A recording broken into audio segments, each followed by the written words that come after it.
ko. Di ko malunok ang tableta. Hindi mo palagay si Jeremy. Kanina pa siyang may nararamdamang kakaiba sa katawan. Parang sumasakit ang ulo niya. Parang makatay na lamunan niya. Nananakit din ang kanyang kasukasuan at ang nakapagtataka na wala na pang-akit sa kanyang paboritong fried chicken. Mama, giniginaw po ako. Nakahalok kip-kip na sabi ni Jeremy. Sinalat ni Mama Grace ang noo ni Jeremy.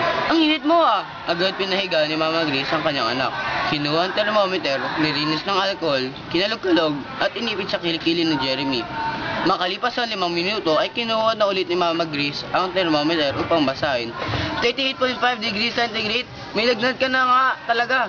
Hindi ka muna papasok ng eskwelahan bukas. Magpapahinga ka muna dito sa bahay. Tinungo ni Mama Grace ang cabinet ng mga gamot. Saan ko nga ba nilagay ang sirup para sa lagnat? Narinig ni Papa Ramon ang mga kaluskos ni Mama Grace. Kung hindi mo makita ang sirup, tableta na lang ipainom mo kay Jeremy. Meron diyan sa cabinet. Teka, kaya na ba niya yung tableta? 10 taon na si Jeremy. Malaki na siya, dapat masanay na siyang uminom ng tableta. Tinignan ni Jeremy ang tableta ang inabot sa kanya ni Mama Grace. Mama, anak po na ito. Subukan mo na lang muna anak. Wala tayong sirup eh.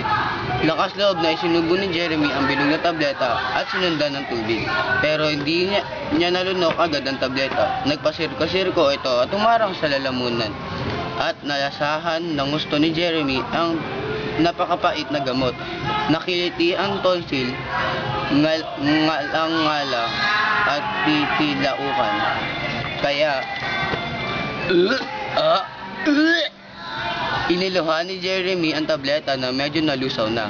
Nabasa ang kama pati ang kumot niya. Ay naku Jeremy, ang mahal-mahal ng gamot, isinuka mo lang.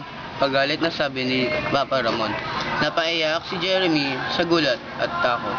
Oh, nahihirapan pa nga yung bata, napapagalitan mo pa. Sagot naman ni Mama Grace. Ngayon pa lang susubok uminom ng tableta si Jeremy. Naduduwal pa siya. Huminahon naman si Papa Ramon. Pero kailangan niya pa rin uminom ng gamot. Hindi na tayo makakabili ng sirup ngayon. Sarado na ang mga butika sa kanto.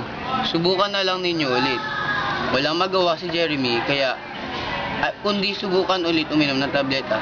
Ngunit wala pa rin pagkakaiba. Naduwal siya ulit at umiyak ng gusto. Mama, hindi ko po kaya. Ayokong inumin yan. Hindi ko po kaya, Mama. Niyakap at hinagaan ni Jeremy ni Mama Grace si Jeremy. Oh, tahan na. Okay lang yan. Gagawa ng paraan si Mama. Dinikdik ni Mama Grace ang isang tableta at hinaluan ng konting asukal lang isang kutsara. Pinisil niya muna ang tilong ni Jeremy bago niya sinubo ito sa kanya. Pikit matang inilunok ni Jeremy ang gamot kahit nalalasahan pa rin niya ang pait. Pagkatapos ay kumuha si Mama Grace ang isang palanggana at nilagyan ng tubig mula sa grito. Binasa at pinilipit ang isang bimpo rito. Anak, pupunasan kita ha. Bukod sa gamot, kailangan pa rin pababain ng ugat mo. Tiniis ni Jeremy ang kiliti habang pinupunasan ni Mama Grace ang kanyang mga kamay, dibdib, likod, kilikili, puwet, singit, hita, at binti. Pero di na niya napigilang humalakak nang punasan ni Mama Grace ang talampakan niya. Mama, nakikiliti po ako dyan. Maya-maya ay nakatulog na si Jeremy. Pero pagkalipas ng 4 na oras, ginising siya ni Mama Grace para painumin na naman ng gamot. Kinabukasan, ayos na ang pakiramdam ni Jeremy. Hindi na gaanong mataas ang kanyang lagnat, pero masakit pa rin ang kanyang lalamunan. At sabi ng doktor, kailangan pa rin niyang ubusin ang mga gamot sa buong 1 linggo. O anak, nakabili na kami ni Mama mo ng sirup para sa iyong sabi ni Papa Ramon. Pero kailangan mo pa rin mag-practice na lumunok ng tableta. Kapag naubos na ang sirup mo, tableta na lang ang ipapainom mo. Eh Papa, bakit po hindi na lang sirup ang inumin ko hanggang matapos? Mas madami kasing bentahe ang tableta. Mura ito, makakabili pa ng mga tinggi. Mas madaling dalhin kahit saan ka pumunta. At saka kapag lumaki ka na hindi ka na marunong uminom ng tableta, lulukohin ka ng mga kaklase mo. Papa, ano kaya kung chewable tablet muna ang inumin ni Jeremy? Tanong naman ni Ate Ada. Pwede rin yan. Kaya lang, hindi naman lahat ng klase ng gamot ay may chewable form. Kung may vitamins at paracetamol lang ang karaniwang meron, yung mga antibiotic ko walang chewable tablet form. Paliwanag ni Papa Ramon. Buong pamilya ay nakisali sa pagsasanay ni Jeremy sa pag-inom ng gamot na tableta. Lahat sila ay may kani-kaniyang mungkahi. Ganyan din ako sa'yo noong araw, sabi ni Lola Linda. Kaya payo ko, isuksok mo ang tableta sa isang piraso ng saging. Pag nilunok mo na ang saging, nalunok mo na rin ang gamot. Nakaw! Paano kung walang saging? Hindi na nakainom ng gamot ang apo mo. Singit ni Lolo Jim. Apo, basta susundan mo ng madaming tubig, tiyak na malulunon mo rin ang gamot. Lakan mo na lang ang paglagok, honey. Sumali na rin sa pagtuturo ang isang tita. Kung di kayang malunlon ang tableta, dikdikin muna, tapos ilagay sa kutsara at haluan ng konting jam o honey. O kung capsule naman, tanggalin mo na sa loob nito, tapos ilagay din sa kutsara. Ang pahit nun, agaw ng isang tito. Di problema yon. Takpan lang ang parehong butas ng ilong habang umiinom para walang malasang, sagot agad ni tita. Pati ang kanyang mga nakakatandang kapatid ay nakisali rin. Hay nako Jeremy, ang laki-laki mo na kung hindi ka pa rin marunong uminom ng tableta. Pambubok ka ni Kuya Monsi. Huwag mo nang pansinin si Monsi, Jeremy, singit ni Ate Ida.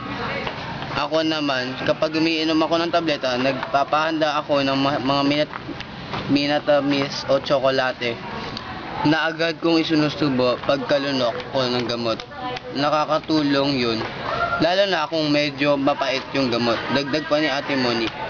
Juice o soft drink ang ginagamit ko kapag umiinom ako ng gamot. Kapag tubig kasi, nalalasahan ko yung gamot. Pagkahapon, pagkatapos ng klase, dinalaw ni Jeremy ng kanyang best friend na si Miko. Naabutan siya ni Miko na umiinom ng gamot na syrup. Jeremy, bilaglat ka pa rin ba? Dinunok muna ni Jeremy ang isang kutsaritang syrup bago sumagot. May sinat pa rin Maga raw ang tonsil ko. Bakit syrup pa rin ang iniinom mo? Ang laki-laki mo na. Mag-aalak sa ni Miko. Kasi hindi ako marunong uminom ng tableta. Lagi ako nasusuka. Ganun ba? Ako kasi sinanay na ako ng mami ko sa pag-inom ng tableta. Kaya hindi na ako nahihirapan. Pero nung una, nahihirapan din ako. Ano ang ginawa mo para manunok agad? Tanong ni Jeremy. Ganito. Ipatong mo ang tableta sa pinakaloob ng dila mo at wag sa gilid kundi sa gitna.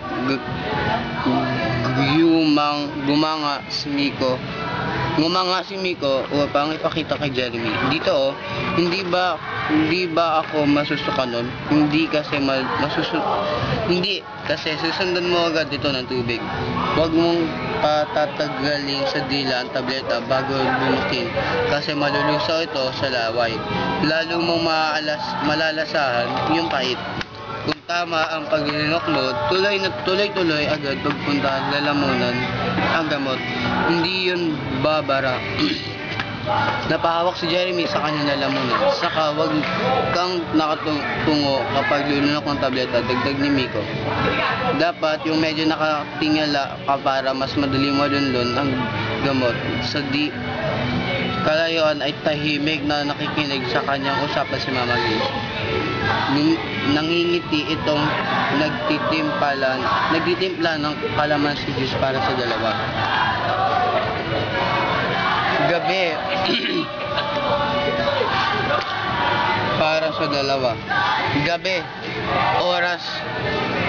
Gabi, oras na naman ang pag-inom ng gamot ni Jeremy. Inihanda na ng kanyang Mama Grace ang bote ng gamot, pati na ang juice na pang-inom ng gamot. Muling naramdaman ni Jeremy ang malakas na kabog sa dibdib nang kaharap na niya ang iinuming gamot. Bakit parang mas malaki ang tableta? Nanlamig ang kamay niya. Kaya mo yan, Jeremy.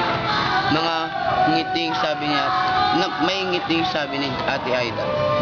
Agad naalala ni Jeremy ang mga payo ng kanyang best friend na si Miko. Ganito yon.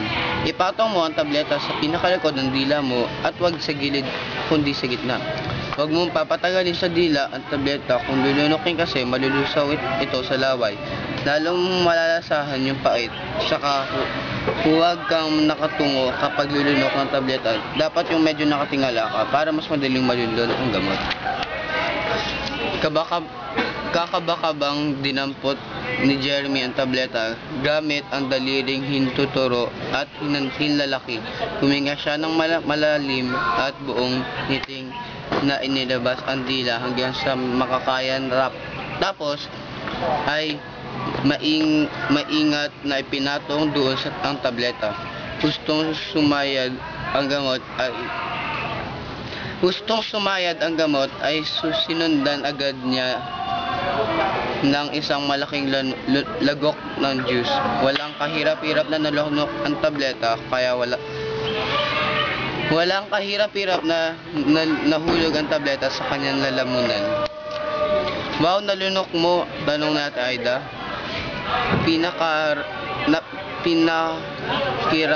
Pinakiramdaman ni Jeremy ang kanyang lalamunan. Wala na ang tableta. Halos din niya maramdaman na nalunok niya ang gamot. Ang galing. Kaya na ni Jeremy uminom ng tableta. Pagbabalita ni Ate Aida sa lahat. Abote nga ang ngiti ni Mama Grace. Thumbs up naman si Papa Ramon. Siya nga, Jeremy. Walang saging, tanong ni Lola Linda. Kahit hindi nakatakip ang ilong, biro ni Lolo Jim, sunod-sunod na tango ang naging tugon ni Jeremy. Sobrang saya ang lahat. Sa isang iglap nawala ang lahat sa kabang nararamdaman ni Jeremy. Sa wakas, kaya na niyang uminom ng tableta. Nang may sandaling yon, ramdam ni Jeremy parang bigla rin siyang tumangkad. Ayun na.